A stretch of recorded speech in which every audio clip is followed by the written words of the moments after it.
Мы пришли на позиции и всю ночь контролировали вот этот тоннель, для того, чтобы оттуда не было прорыва никакого.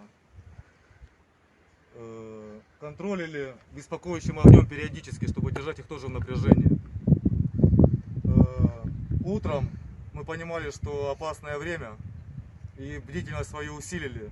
И потом наши ребята, которые являются резервистами корпусными, заметили, что с этого тоннеля вышли вооруженные люди в снаряжении и экипировке с белым флагом.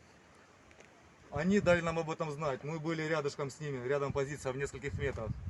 Они нас прикрывали, мы вступили с ними в диалог, чтобы они не позволяли себе никаких провокаций и оружие подняли вверх. Дальше они там стояли, и потом уже к ним подошли командиры и стали с ними общаться.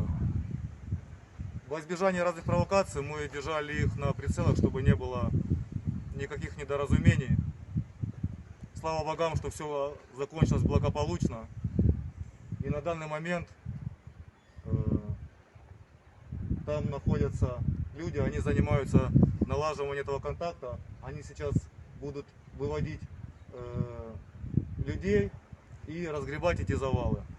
То еще кто-то выйдет, да? Да, еще кто-то будет выходить оттуда. Будут выходить военные, будут выходить гражданские, если они там есть. Будут выносить раненых, которых там, я так понимаю, немало. Резерва 107-й пехотный полк. Вот, заметили движение, сообщили старшим, что движение стали контролировать совместно с ОВшниками. Слушай, ну а выходил кто? Это азовцы выходили, морпехи или пограничники? Азовцы. Азовцы. Вышел командир Азова. Командир подразделения. Непосредственно командир подразделения. Не просто комбат либо ротный, а именно командир подразделения Азов. Но он вышел, именно попытался договориться о том, чтобы вывести часть своих людей, а остальные все равно пока там остаются еще. То есть это не полная еще сдача. Ну, у нас такой информации нет, мы полнотой как бы не обладаем информацией, но мы держали их, да, на контроле, и они просто ждали, пока к ним подойдут наши старшие командиры. Вот. А дальше уже как бы задача была не наша. Мы просто контролировали вместе с ребятами, с резервистами, чтобы не было провокаций. Вот. Потому что это мог быть отвлекающий маневр, это могло быть что угодно. И во избежание этого мы просто контролировали их, держали их на прицеле и все. Вели себя вежливо, сдержанно, несмотря на всякие желания другие. Потому что это противник, ярость которому безгранична.